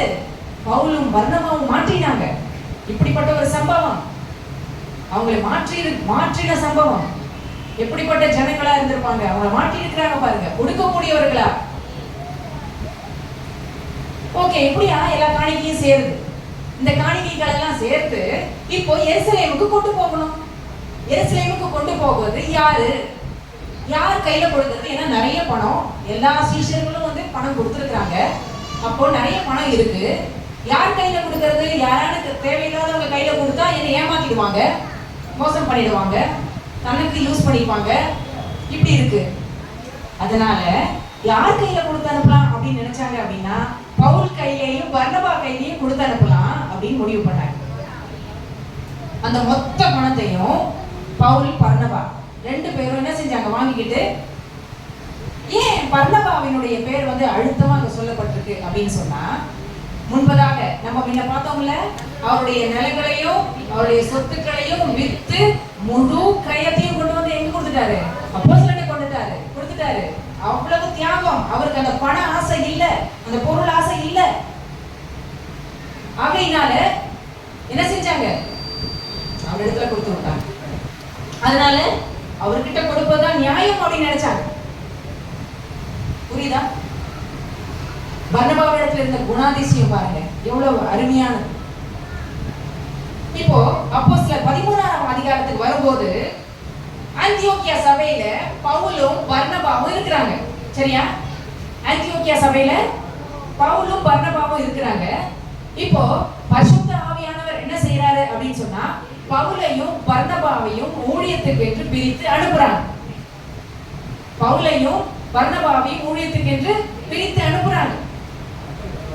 அங்க இருக்கிற விசுவாசிகள் ஊழியக்காரங்க என்ன செய்யறாங்க? இவங்களுக்காக தைல கை வச்சு ஜெபம் பண்ணி அனுப்புறாங்க. பவுலும் பர்னபாவும் சேர்ந்து ஊழியத்துக்கு போறாங்க. இதுதான் பவுலுடைய முதலாம் மிஷனரி பிரயாணம். இதுதான் பவுலுடைய முதலாம் சுவிசேஷ பிரயாணம். இந்த பிரயாணத்துல பவுலோட கூட பர்னபா இணைந்து போகிறாரு. முதல் முறையா எங்க போறாங்க? சீப்ரு தீவுக்கு போறாங்க. சீப்ரு தீவு யாருடையது? பர்னபாவுடைய சொந்த ஊர். அதுதான் சீப்ரு தீவு. அப்போஸ்தலர் 13ஆம் அதிகாரம் 4ஆம் வசனம் வாசிங்க. அப்படியே அவர்கள் பரிசுத்த ஆவியினாலே அனுப்பப்பட்டு செலுக்கியா பட்டணத்துக்கு வந்து கப்பல் ஏறி அங்கிருந்து சீப்ரு தீவுக்கு போனார்கள். ஓகே, இப்போ பர்னபா பவுலோட இருந்தாங்க. ரெண்டு பேரும் இருந்தாலும் முன்னணியில யாரை அனுப்புறாரு அப்படின்னு சொன்னா பர்னபா பவுல அனுப்புறாரு. பர்னபா யாரை முன்னாடி அனுப்புறாரு? பவுல் பிரசங்கிக்கணும், பவுல் பேசணும்னு அனுப்புறாரு. ஏன் பர்னபா இப்படி செய்தாரு? இங்க பர்னபாவோட குணாதிசயத்தை நம்ம பார்க்கணும். இப்போ நான் ஒரு கேள்வி கேட்கிறேன். பவுல் இருக்காங்க, பர்னபா இருக்கிறாங்க. பவுல் வயசுல பெரியவரா இல்ல பர்னபா வயசுல பெரியவரா அப்படின்ட்டு பார்த்தா பர்னபா தான் வயசுல பெரியவர். சரியா? இப்போ பவுல் முதல்ல ஊழியத்துக்கு வந்தாரா இல்ல பர்னபா முதல்ல ஊழியத்துக்கு வந்தாரா அப்படின்னு சொன்னா பர்னபா தான் முதல்ல ஊழியத்துக்கு வந்தாரு. இப்போ பர்னபா தான் சீனியர். அப்போ மெயின் மெசேஜ் யார் கொடுக்கணும்? பர்னபா தான் கொடுக்கணும். ஆனா பர்னபா எங்கேயுமே தன்னை வந்து முன்வைத்து செய்யவே இல்லை. எப்போதுமே பவுல தான் முன்வைத்தார். தான் வந்து மெயின் மெசேஜ் எங்கேயுமே கொடுக்கல. பர்னபா எங்கேயுமே மெயின் மெசேஜ் கொடுக்கவே இல்லை. பவுல் உருவாகிறதுக்கு பவுல் வருவதற்கு முன்பதாக அந்தியோக்கியா சபையை நடத்தி கொண்டிருந்தது யாரு? பர்னபா தான் நடத்திட்டு இருந்தார். பவுலை கொண்டு வந்து சேர்த்து கொண்டார் யாரு? பர்னபா. பர்னபா தான் சேர்த்துக்கிட்டாரு பவுலை. பவுலை வந்து அப்போஸ்தலர்களுக்கு அறிமுகப்படுத்தினது யாரு? பர்னபா. இந்த பவுலுக்காக அவரை தேடிக்கொண்டு பல கிலோமீட்டர்கள் 100 கிலோமீட்டர்கள் போயிட்டு தேடிக்கொண்டு வந்தது யாரு? பர்னபா. பர்னபா வந்து பரிசுத்த ஆவியினால நிரப்பப்பட்டவர். எல்லா விதத்திலேயும் எப்படி பார்த்தாலும் பர்னபா தான் சீனியர். ஆனா வசனத்தை சொல்லக்கூடிய விஷயத்துல பர்னபா பவுலை தான் முன்னாடி நிறுத்தினார். ஏன் அப்படியா செய்தாரு? அதுக்கு காரணம் என்ன அப்படின்னு சொன்னா நான் பேசினா 100 பேர் தான் என்ன கேட்பாங்க. ஆனா பர்னபா பேசினா, ஆனா பவுல் பேசினா அநேகம் பேர் கேட்பாங்க. தேவனுடைய வார்த்தை பிரசித்தப்படுத்துவதுதான் முக்கியம். தேவனுடைய வார்த்தையை கேட்டு ரட்சிக்கப்படுவதுதான் முக்கியம். ஜனங்கள் ரட்சிக்கப்படுவது முக்கியம். அப்படிதான் முக்கியத்துவம் படுத்தாங்க. இங்க வந்து புரோட்டோகால் இல்ல, இங்க வந்து பொசிஷன் இல்ல, எதையுமே நினைக்கல. இவங்க தான் முதல்ல பேசணும், அவங்க தான் இரண்டாவது பேசணும், மெயின் மெசேஜ் இவங்க வரணும், இதெல்லாம் இல்லங்க. யார் சொன்னா மனம் திரும்புவாங்களோ, யார் சொன்னா தேவனுடைய வார்த்தை அவங்க உள்ளத்துல போகுமோ அதுதான் முக்கியம். ஆத்துமாக்கள் ரட்சிக்கப்படுவதுதான் முக்கியம். வேற எதுவும் அவர் முக்கியமா படல. பர்னபாவுக்கு மெயின் மெசேஜ் நான் கொடுக்கணும், மத்தவங்க கொடுக்கணும், இதெல்லாம் இல்ல. ஒரு மனிதன் மாறுவது முக்கியம் அவருக்கு.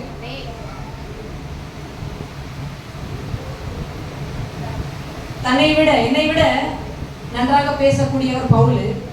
அவர் பேசும்போது என்ன செய்யலாம்? நிறைய பேர் ரட்சிக்கப்படுவாங்க, நிறைய பேர் தொடப்பட்டு மனம் திரும்புறாங்க. அதனால என்ன செய்யறேன்? நான் பவுலை முன்னிறுத்துறேன். அப்போ நான் தான் பிரசன்னம் செய்யணும் அப்படிங்கிற அந்த பைத்தியம் அங்க இல்லை. நான் தான் பிரசன்னம் பண்ணணும் அப்படிங்கிற அந்த இது இல்லை அங்க. இது பர்னபாவில் காணப்படுகிற மிக அருமையான சுபாவம். அப்போ நாம இங்க முதல் பிரயாணத்துல இருக்கிறோம். எங்க இருக்கிறோம்? முதல் பிரயாணத்துல இருக்கிறோம். இந்த பர்னபா பவுல் இப்போ லிஸ்த்ரா அப்படிங்கிற அந்த பட்டணத்துல வேத வாக்கியங்களை போதித்துக் கொண்டிருக்கிறாங்க. அங்க வந்து பவுல் என்ன செய்யறாரு? ஒரு அது நடக்க முடியாத ஒருத்தனை வந்து என்ன செய்யறாரு? அவரு குணமாக்குறாரு. பவுல் என்ன செய்யறாரு? நடக்க முடியாத ஒருவனை குணமாக்குறாரு. எல்லாருமே ஒரே ஆச்சரியப்படுறாங்க. ஓ, தேவர்கள் மனுஷ ரூபத்துல வந்துட்டாங்க ஐயா அப்படின்ட்டு ரொம்ப ஆச்சரியம் அவங்களுக்கு. ஏன்னா அந்த மாதிரிலாம் நடந்தது கிடையாது. இவங்க 2 போய் போறத போய் தான் இந்த மாதிரி நடக்குது அப்படின்னா எல்லாருக்கும் ஆச்சரியம். வாசிக்க பார்க்கலாம். அப்போஸ்தலர் 14:12 என்ன சொல்றாங்க அவங்களன்னு? பர்னபாவை என்றும் பவுல் பிரசங்கத்தை நடத்தினவனானபடியால் பவுல் பிரசங்கத்தை நடத்தினவனானபடியால் பவுல் வந்து இங்க முக்கிய பிரசங்கியாரா இருக்கிறாரு. புரியுதா அந்த வார்த்தை உங்களுக்கு? பவுல் பிரசங்கத்தை நடத்தினவனானபடியால் அப்படின்னு போட்டிருக்கு. அப்போ பிரசங்கம் பண்ணது யாரு? அங்க 2 பேர் இருக்காங்க. அங்க பவுலும் இருக்காங்க, பர்னபாவும் இருக்காங்க. ஆனா பிரசங்கத்தை நடத்தினது யாரு? பவுல். பர்னபா சொல்லிருக்கலாம்ல, பவுலே நான் தானே வந்து உங்களை முன்னாடி கொண்டு வந்தேன், நான் தானே உங்களை தேடி அங்க தர்சு பட்டணத்துக்கு வந்தேன், நான் தானே உங்களை கண்டுபிடிச்சேன், நான் தானே உங்களை அப்போஸ்தலர்களிடத்துல அறிமுகம் செய்தேன், நான் இல்லாட்டினா வந்து நீங்க வந்திருக்க முடியுமா? எப்படி இப்படிலாம் கேள்வி கேட்டுக்கலாமா? அப்படிலாம் பர்னபா சொல்றதுல நியாயம் இருக்கு தானே. ஆனா பர்னபா அந்த மாதிரி சொல்லல. ஏன் அப்படி சொல்லல அப்படின்னு சொன்னா, இதை விட வசனம் போகிறது முக்கியம். நான் சொல்லுவதை விட, நான் அது மாதிரி நினைப்பதை விட வசனம் போவது முக்கியம். பர்னபாவின் தாழ்மை இதில் நம்ம கற்றுக்கொள்ளலாம். சொல்லுங்க, தாழ்மை. பர்னபாவுடைய தாழ்மை எப்படி பாருங்க, எவ்வளவு அருமையான வேத வசனங்கள் பார்த்தீங்களா? எவ்வளவு அருமையா இருக்கு. எவ்வளவு கர்த்தரை வந்து நம்ம ருசித்து பார்க்கணும், தேவனை நம்ம ருசித்து பார்க்கணும். ருசித்து பார்த்தாதான் இந்த காரியங்கள்லாம் அப்படியே உள்ள பதிஞ்சா அதனுடைய சாரம் நமக்குள்ள இறங்குனா நம்ம அதுக்காக எப்படி வேலை செய்வோம் தெரியுமா? தீயா வேலை செய்வோம். அந்த சுவிசேஷத்தின் அந்த அக்கினி, சுவிசேஷத்தினுடைய அந்த ஃபயர், அது வந்து என்ன ஆகும்? பொழுது விட்டு எரியும். அப்பதான் பொழுது விட்டு எரியணும். இந்த காரியங்கள் எல்லாம் உள்ள தியானிங்க உட்காந்து. இப்ப குறிக்கிறதெல்லாம் நல்லா தியானிங்க. அப்ப நிச்சயமாவே வந்து தேவன் உங்களை அடுத்த பரிமாணத்துக்கு கொண்டு போவார். நிச்சயமாக கொண்டு போவார். ஒவ்வொருவரையும் பயன்படுத்துவார். ஒவ்வொருவரையும் எடுத்து பயன்படுத்துவார் தேவன். அவர் பட்சபாதம் உள்ளவர் அல்லவே. எவ்வளவு ஸ்திரீகள் இருக்கிறீங்க, இத்தனை பேரும் வந்து பல இடங்களுக்கு போயிட்டு சுவிசேஷம் அறிவிக்கிறது. எப்படின்னா வெறுமை இயேசு உங்களை நேசிக்கிறாரு அப்படின்னா எல்லாருக்கும் தெரியும். ஆமா எனக்கு தெரியும்ன்றுவாங்க. இயேசு உங்களை நேசிக்கிறாரு, இயேசு உங்களை அழைக்கிறாரு, வாங்கய்யா சர்ச்சுக்குன்னா வரமாட்டாங்க, கூப்பிடவும் முடியாது. அந்த மாதிரி வேத வசனங்களின் ரகசியத்தை புரிஞ்சு வச்சுட்டு இருந்தீங்கன்னா நீங்க போய் பப்ளிக்ல பேச முடியும். இல்லாட்டா பப்ளிக்ல பேச முடியாது. கேள்வி கேட்பாங்க, நீங்க பதில் சொல்லணும். பதில் சொல்ற திராணி இருக்கணும் உங்களுக்கு, அந்த ஞானம் இருக்கணும். மிக ஜாக்கிரதையாக தேவனுடைய வசனத்தை தியானிப்போம். சரியா? ஓகே. அப்போ இங்க வந்து என்னன்னா, நான் சொல்லுகிற வார்த்தை எத்தனை பேருக்கு போய் சேர்கிறது? எது வரைக்கும் நான் வந்து எப்படி புரியும்படியாக நான் சொல்றேன்? நான் சொல்ற போதனை அங்க நிலைநிறுத்தப்படுதா? நான் சொல்லுகிற வார்த்தைகள் நிறைநிறுத்தப்படுதா? அவர்கள் அதை ஆலோசிக்கிறாங்களா? இதெல்லாம் என்ன செய்யணும்? பர்னபா ஆலோசிக்கிறாரு. இன்றைக்கு அது நடக்குதா? இன்றைக்கு அது கிடையாது. ரொம்ப ரேரா இருக்கு. ஆராய்ச்சி செய்யறது ரொம்ப ரேரா இருக்கு. தேவனுடைய வார்த்தைகளை ஆராய்ந்து பார்க்கறது ரேரா இருக்கு. ரொம்ப அதிசயமா இருக்குது. எல்லாரும் படிச்சுட்டு போயிடுறாங்க, கேட்டுட்டு போயிடுறாங்க, அவ்வளவுதான். அதை வாழ்க்கையிலே அபியாசப்படுத்துறது ரொம்ப குறைவு. வாழ்க்கையில கிரியில காமிக்கிறது ரொம்ப குறைவு. கைவிட்டு விரல் விட்டு எண்ணிடலாம், அப்படி இருக்கு. இங்க ஞாயிற்றுக்கிழமை கேட்கிற பிரசங்கம் எத்தனை பேருக்கு சாயந்தரம் ஞாபகம் இருக்கும்? காலையில கேட்கிற பிரசங்கம் எத்தனை பேருக்கு சாயந்தரம் ஞாபகம் இருக்கும்? கேட்டா உடனே சொல்லுவீங்களா? நம்ம தான் இங்க தூங்கிட்டு போறோமே. பிரசங்கம் நடக்கிற நேரத்துல இங்கதான் நம்ம தூங்குறோமே. எங்கிருந்து உள்ள போறது? அவன் அப்பயே திருடிட்டு போயிடுவான், வார்த்தையை திருடிட்டு போயிடுவான். ஏன்னா வார்த்தை உள்ள இருந்ததுனா தான் பரலோகம். வார்த்தை உள்ள இல்ல அப்படின்னு சொன்னா ஒண்ணும் பண்ண முடியாது. உங்களுக்கு ஜீவன் கிடையாது. அவருடைய வார்த்தையில தான் ஜீவன் இருக்கு. இங்க இந்த பட்டறையில உட்காந்து தூங்குனீங்கன்னா, இந்த கிளாஸஸ்ல இந்த போதிக்கிற மத்தியில உட்காந்து தூங்குனீங்கன்னா வாழ்க்கையே இழந்துருவீங்க.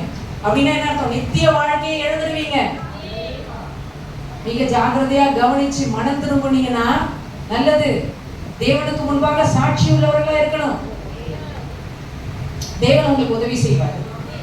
இப்போ இங்க வந்து ஏதோ நாம வந்து என்ன செய்யக்கூடாது, நாம வந்து வச்சுக்கிட்டு இருக்கிற பதங்கள், நம்ம வந்து என்ன செய்யறோம், சில காரியங்கள் பேசுறாங்க, ஊழியக்காரங்கள் பேசுறாங்க, ஊழியக்காரங்கள் இருக்காங்க, அவங்களுடைய மகன் இருக்காங்க, அண்ணன் அப்பா தம்பி, இதே பேசிட்டு என்ன செஞ்சுட்டு இருக்கோம், தேவனுடைய வேலையை விட்டுடுறோம். தேவனுடைய வேலையை விட்டுடுறோம். ஒரே ஒரு நோக்கம் தான் இருக்கு. யார் சொன்னாலும் சரி, யார் சொன்னாலும் அவங்களுடைய உள்ளம் தொடப்படுதான்னு பார்க்கணும்.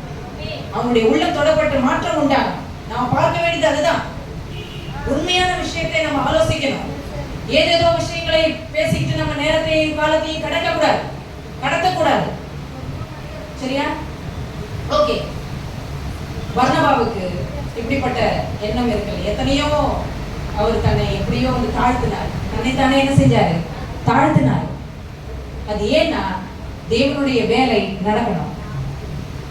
வேதத்துல இப்படிப்பட்ட குணாதிசயத்தோட ஒருவரை பார்க்கலாம். அவர் பேர் தான் யோவான் ஸ்நானன்.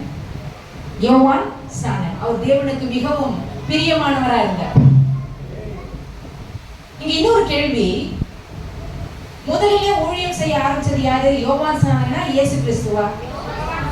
யோவான் ஸ்நானன். அவர் தான் வயசுல பெரியவர் இல்லையா? அவர் தான் முன்னாடி 6 மாசம் முன்னாடி பிறந்தவர். ஊழியத்திலையும் என்ன, அவர் தான் பெரியவர். அப்போ ஆனாலும் அவர் என்ன செய்யறாரு? இயேசு கிறிஸ்துவை பார்த்த உடனே என்ன சொல்றாரு? என்னை விட வல்லவர் அப்படின்னு சொல்றாரு. என்னை விட, என் பின்னாக வருகிறவர் என்னை விட வல்லவர். நான் அவருடைய பாத ரட்சைகளை அழுக்கிறதற்கும் பாத்திரம் இல்லை அப்படின்னு சொல்றாரு. இன்றைய காலகட்டத்துல ஊழியக்காரர்கள் யாரானு அடுத்த ஊழியக்காரங்களை பார்த்து இவங்க என்னோட சூப்பரான ஊழியக்காரங்கன்னு சொல்றாங்களா யாரானு? சினிமா இந்த இது பார்த்திருக்கீங்களா? சினிமா ஃபெஸ்டிவல் எல்லாம் நடக்கும் இல்லையா? அப்போ சொல்லுவாங்க என்னன்னு, இந்த நடிகை என்னை விட சிறந்த நடிகை அப்படின்வாங்க, இந்த நடிகர் என்னை விட சிறந்த நடிகர் அப்படின்வாங்க. அவங்களே பேசிப்பாங்க தெரியுமா? அப்போ இப்படிப்பட்ட ஆட்கள் எல்லாம் சிறந்தவங்கன்னு சொல்றாங்க.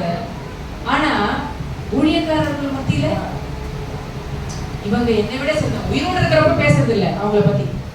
மரித்த உடனே 2-3 நாள் வச்சு வந்து என்ன செஞ்சிடறாங்க, அவங்க சூப்பர், அதுவாக்கும் இதுவாக்கும் என்னென்னமோ சொல்றாங்க, செய்யாததை சொல்றாங்க, என்ன வேணா சொல்றாங்க. உயிரோடு இருக்கிறப்ப என்ன செய்யறது இல்லை, சொல்றது இல்லை.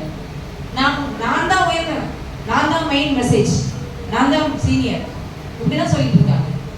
அவங்களுக்கு மரியாதை கொடுக்கலன்னு வச்சுக்கோங்க, நான் சீனியர் அப்படின்னு பேர் போடணும். அந்த பத்திரிகையில எல்லாம் பேர் போடணும், அவங்க பேர் தான் போடணும். போடலன்னு வச்சுக்கோங்க, வரவே மாட்டாங்க. அப்படிப்பட்ட காரியங்கள்லாம் பார்த்துருக்கோம் சீனியர். ஆனா இங்க யோவான் ஸ்நானன் இன்னொரு ஒரு வார்த்தை சொல்றாரு. என்ன சொல்றாருன்னா, அவர் உயர்த்தப்பட வேண்டும், நான் தாழ்த்தப்படணும். அவர் உயர்ந்திருக்கணும், நான் தாழ்ந்திருக்கணும். அவருடைய பாதரட்சைகளை அவுக்கிறதுக்கு நான் பார்த்தேன் அல்ல.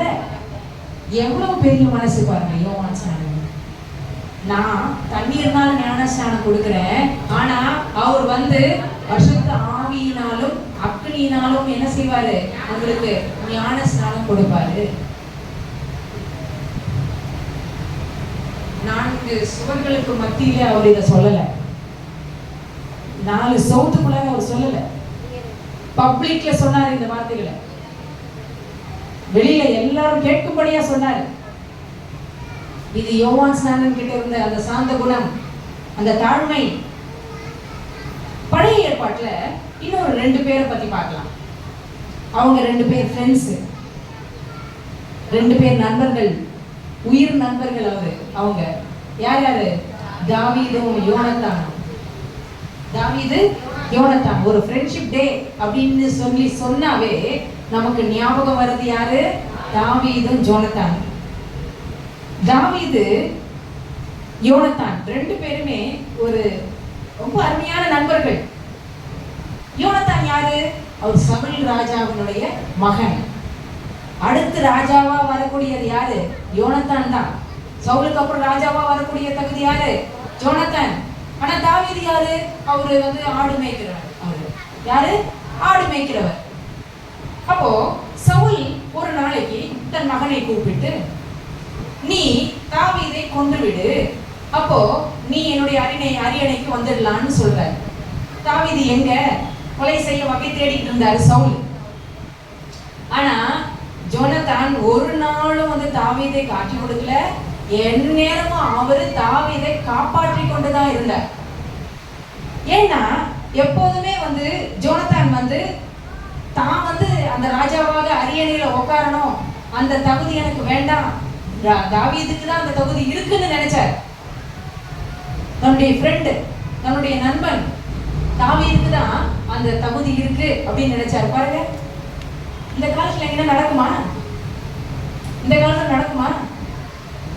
அவரோட பையன் தான் வரணும் அடுத்த அரியணைக்கு, அவரோட பொண்ணு தான் வரணும், அடுத்தடுத்து யாரு? அவங்க பிள்ளைங்க தான் வரணும்னு நினைக்கிறாங்க. ஆனா இங்க தகுதியை நினைத்தாரு ஜோனத்தான். தன்னுடைய ஃப்ரெண்டுக்காக என்ன செஞ்சாரு? தன்னுடைய அரியணையும் எடுத்து கொடுத்தாரு. அப்போ யோனத்தான் எவ்வளவு உயர்ந்தவர் என்பதை நாம் இங்க புரிந்து கொள்ள முடியுது இல்லையா? யோவான் இயேசுவை எவ்வளவு உயர்ந்தவராக காட்டிட்டு இருக்காரு பாருங்க. எவ்வளவு உயர்ந்தவரா சொல்லிட்டு இருக்காரு. பர்னபா பவுலை எப்படி முன்னணியில் நிறுத்துறாரு? புரியுதா உங்களுக்கு? இந்த மூணு இதுவும் புரியுதா? யோவான் சாணர் இயேசுவை குறித்து, அப்புறம் ஜோனத்தான் தாவீதை குறித்து, அப்புறம் இப்போ பர்னபாவை குறித்து நம்ம என்ன செஞ்சிட்டோம்? மறந்துட்டோம். பவுலை தான் ஞாபகம் வச்சுட்டு பெருசா சொல்லிட்டு இருக்கோம். பர்னபா இல்லைன்னா பவுலே இல்லை. புரியுதா? பயங்கரமான காரியங்கள் பவுல் மூலமா தேவன் செய்திருக்கிறாரு, இல்லைன்னு சொல்லல. ஆனா பர்னபா மட்டும் இவரை கூட்டிக் கொண்டு வரல அப்படின்னு சொன்னா என்ன ஆகுறது? இல்ல, பவுலே இல்ல. புரியுதா? ரெண்டு ஃப்ரெண்ட்ஸ் எப்படி இருந்தாங்க பாத்தீங்களா? என்ன வாலிப சகோதரர்கள், ஃப்ரெண்ட்ஸ்னா தாவீது ஜோனத்தான் போல இருக்கணும். எப்படி இருக்கணும்? தாவீதின் ஜோனத்தான் போல இருக்கணும். ஃப்ரெண்ட்ஸ்னா அது ஃப்ரெண்ட். இந்த காலத்து வாலிப பிள்ளைகள் எப்போதுமே ஃப்ரெண்ட் யாரு? அவங்களுக்கு ஃபோன் தான் ஃப்ரெண்டு. எப்போதும் ஃபோன் தான் ஃப்ரெண்டு. கணக்கு கொடுக்கும். ஒரு நாளைக்கு ஃபோன் என்ன செய்யும்? தேவனிடத்துல சாட்சி கொடுக்கும். ஆண்டவரே, இவன் எப்போதும் இதைதான் பார்த்துக்கிட்டு இருந்தான், உண்மையை தியானிக்கல, உம்முடைய வழியில நடக்கல, தாய் தகப்பனுக்கு கீழ்ப்படியில, எதை சொன்னாலும் நீ உன் வேலையை பார்த்துன்னு போன்றான் அப்படின்னு தான் சொன்னான். ஒரு நாளும் உம்முடைய வார்த்தையை அவன் இருதயத்துல வைக்கல ஆண்டவரே அப்படின்னு சொல்லிட்டு எது சாட்சி கொடுக்கும்? கல்லுகள் பேசும் சொன்னார் இல்லையா? கல்லுகள் பேசும். நம்மளை சுத்தி இருக்கிறது எல்லாமே கண்காணிப்பு கேமராஸ். நம்மளை சுத்தி இருக்கிற எல்லாமே, சூரியன், சந்திரன், காற்று, அக்னி, மழை, நீர், எல்லாமே கண்காணிப்பு கேமராஸ். எல்லாமே கேமரா, எல்லாமே இந்த கல்லு. நீ உட்கார்ந்து யோசிக்கிற, உன்னுடைய பெட்ரூம்ல உட்கார்ந்து யோசிக்கிற தேவையில்லாத பொல்லாத சிந்தனைகளும் அங்க கணக்குக்கு வந்துடும். அங்க வரும். அந்த கல்லு சொல்லும் சாட்சி. இது பொய் இல்ல, வேதத்துல சொல்லப்பட்டிருக்கு. வாலிப பிள்ளைகள் ஜாக்கிரதையா இருங்க, எச்சரிக்கையோட இருங்க, வஞ்சிக்கப்படாதிருங்க. நீங்க தேவன் பக்கம் இருந்தாதான் உங்களுக்கு வாழ்க்கையில போராட்டம் வரும்போது தேவன் உங்க பக்கம் இருப்பாரு. தேவன் உங்க பக்கம் இருப்பாரு. அப்பதான் தேவன் உங்க பக்கம் இருக்கணுமா? தேவனுடைய வழியில் நடங்க. இந்த வயசுல என்னத்துக்கு இல்ல, என்னைக்கு நமக்கு மரணம்ங்கிறது தெரியாது. நாளைக்கு இருக்கலாம், நாளைக்கு இருக்கலாம், அடுத்த வருஷம் இருக்கலாம், இன்னும் 10 வருஷம் கழிச்சு இருக்கலாம், தெரியாது. அந்த மரணம் வருவதற்கு முன்பதாக மனம் திரும்பிடுங்க.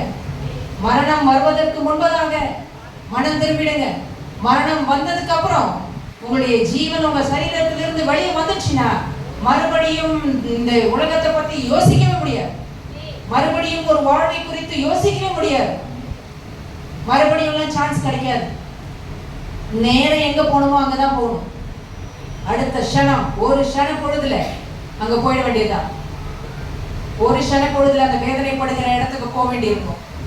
மிக ஜாக்கிரதையா இருந்து மனம் திரும்புங்க. இந்த வார்த்தைகளை லேசா எடுக்காதீங்க. இந்த வார்த்தைகளை மிக ஜாக்கிரதையோட உள் வாங்கி கொண்டு அதன்படி வாழணும். இப்போ பவுலை தேடிக்கொண்டு போனார். பர்னபா போனார் இல்லையா? இப்போ பர்னபா நினைக்கலாம் இல்லையா, பவுலை நான் ஏன் என்கரேஜ் பண்ணணும் அப்படின்னு நினைக்கல. நான் ஏன் கூட்டிக் கொண்டு வரணும் அப்படின்ட்டு பர்னபா நினைக்கல. பவுல் பேசுறதுக்கு நான் ஏன் அனுமதிக்கணும் அப்படின்னு நினைக்கல ஒரு நாள் பர்னபா. அவருடைய குணம் பாத்தீங்களா?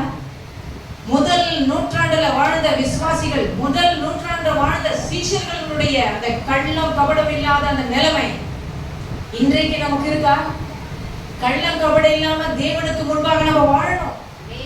நம்மளுடைய நிலைமை எப்படி பரிதாபமா இருக்கு அப்படின்னு சொன்னா, இந்த வார்த்தைகள் ஏன் நம்ம இடத்துல வருதுன்னா நாம அந்த நிலைமையில இருக்கிறோம். அதனாலதான் இந்த எச்சரிப்பின் சத்தம் வருது.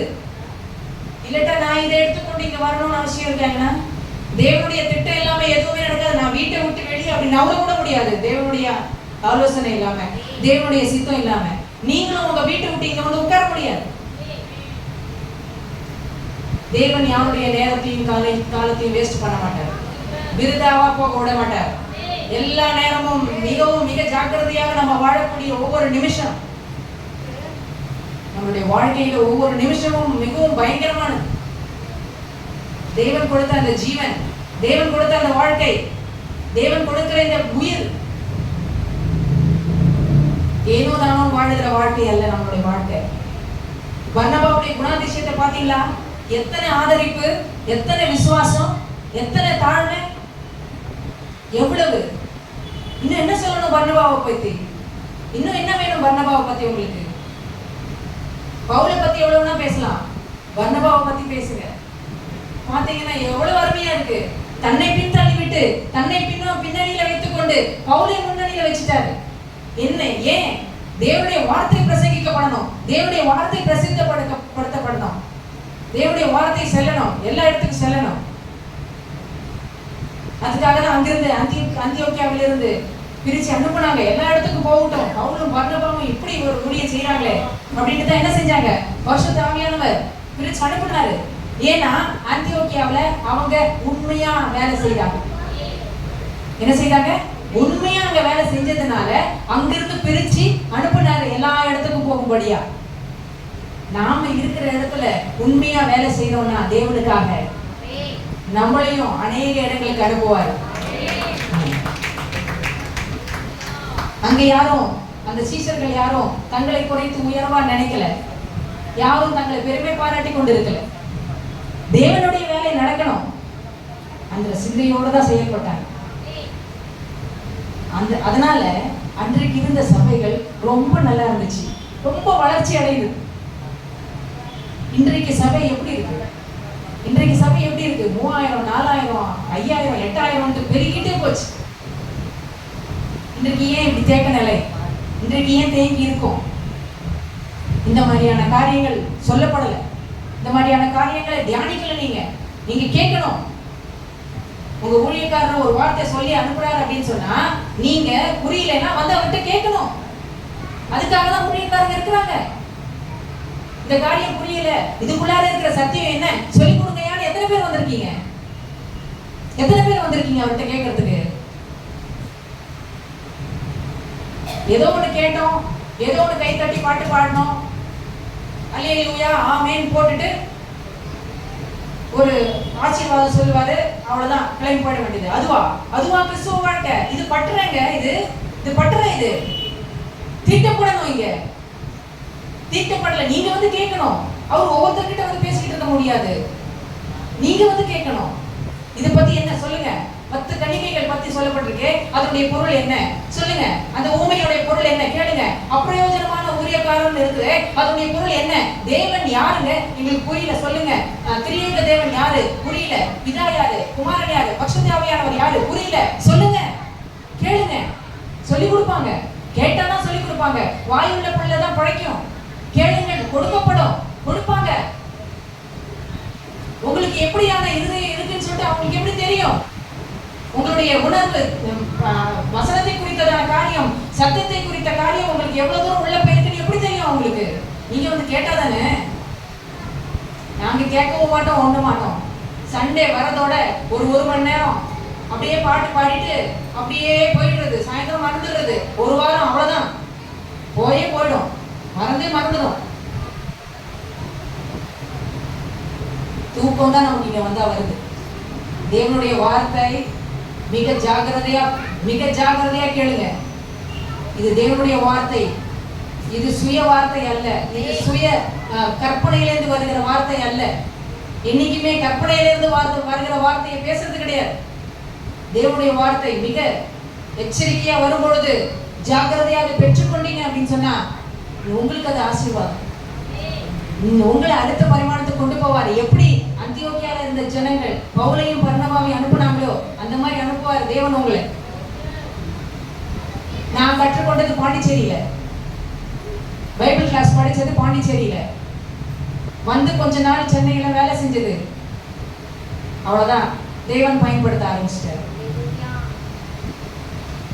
தகுதி கிடையாது எனக்கு, பேசவே தெரியாது எனக்கெல்லாம், ரொம்பவும் பேசவும் மாட்டேன் நான். ஆனா கற்றுக் கொடுத்து தேவன் கற்றுக் கொடுத்தார் எனக்கு, அவருடைய வார்த்தைகளை கற்றுக் கொடுத்தாரு, இதில் உள்ள ரகசியங்களை கற்றுக் கொடுத்திருக்கிறார். இன்னும் கற்றுக்கொண்டிருக்கிறோம். ஒரு நாள் கற்றுக்கொள்ள முடியாது.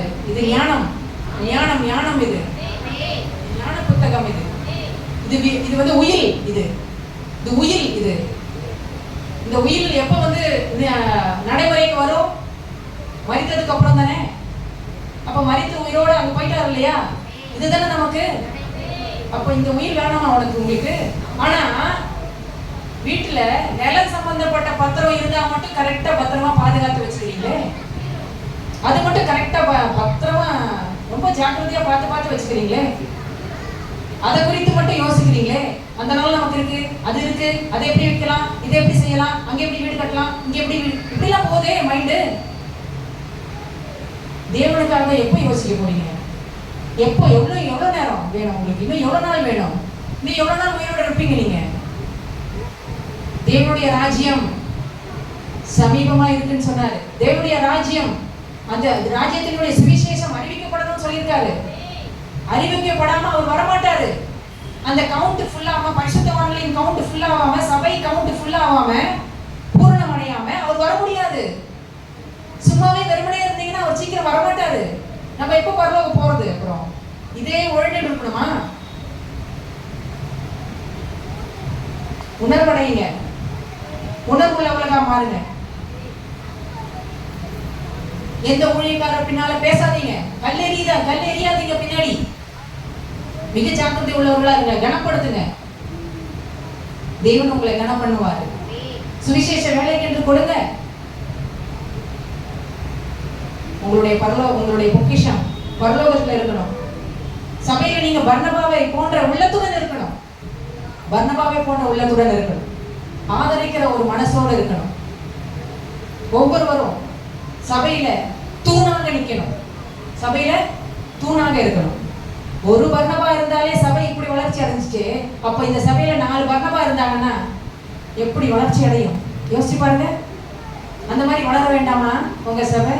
வளருவதை நீங்க நினைச்சு பாருங்க, அந்த வளர்ச்சியை நினைச்சு பாருங்க. சும்மா ஆட்கள் வந்து சேர்றது இல்லை, மந்தையாட்டம் சேர்றது இல்லை. ஒவ்வொருவரும் சீஷர்களா இருக்கணும். ஒவ்வொருவர்களும் யாரா இருக்கணும்? சீஷரா இருக்கணும். அது முக்கியம். அந்த மாறுதல் முக்கியம். சும்மா எல்லாரும் வந்து சேர்றாங்க, நானும் வந்து அப்படி இல்லை.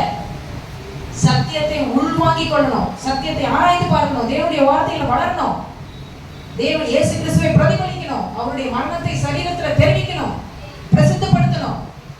அப்படிப்பட்ட ஒரு வாழ்க்கையை வாழணும். அப்படிப்பட்ட வாழ்க்கையாக ஒவ்வொருடைய வாழ்க்கையை மாறணும். அதுக்கு ஒப்பு கொடுங்க தேவனிடத்துல. அதுக்கு போய் அழுங்க தேவனிடத்துல. கண்டத்துக்கும் அழுகிறோம், நைட்ல உட்காந்து கண்டத்துக்கும் அழுகுறீங்க. என் பிள்ளை அவ்வளவு மார்க் வாங்கணும், என் பிள்ளைக்கு கல்யாணம் ஆகணும், குழந்தை பிறக்கணும், இதுக்கெல்லாம் அழுகுறோமே. உபவாசம் இருக்கிறோமே, இதுக்கு உபவாசம் இருக்க மாட்டீங்களோ? சபை வளரணும், நான் வளரணும், சத்தியத்துல நான் வளரணும், தேவனுடைய வார்த்தை என்னில வளரணும், நான் அதுல அந்த காரியங்கள்ல மிக ஜாக்கிரதையோடு இருக்கணும். அது நினைக்க மாட்டீங்களா? நினைங்க. சபைக்கு நான் முதுகெலும்பா இருப்பேன், சபைக்கு ஆதரவாக இருப்பேன், சபை வளர்ச்சிக்கு நானும் பங்காளியா இருப்பேன். சொல்லுங்க. அப்படி இப்படிப்பட்ட மனசா மாறணும், இப்படிப்பட்ட மனசா மாறணும். சபையார் யாவரும் இந்த வார்த்தைகளை கேட்டு ஒரு நல்ல முடிவு எடுப்பீங்க, ஒரு நல்ல முடிவுக்கு வருவீங்கன்னு நினைச்சு இந்த வார்த்தையை முடிக்கிறேன். கர்த்தருடைய பரிசுத்த நாமத்துக்கு ஸ்தோத்திரம்.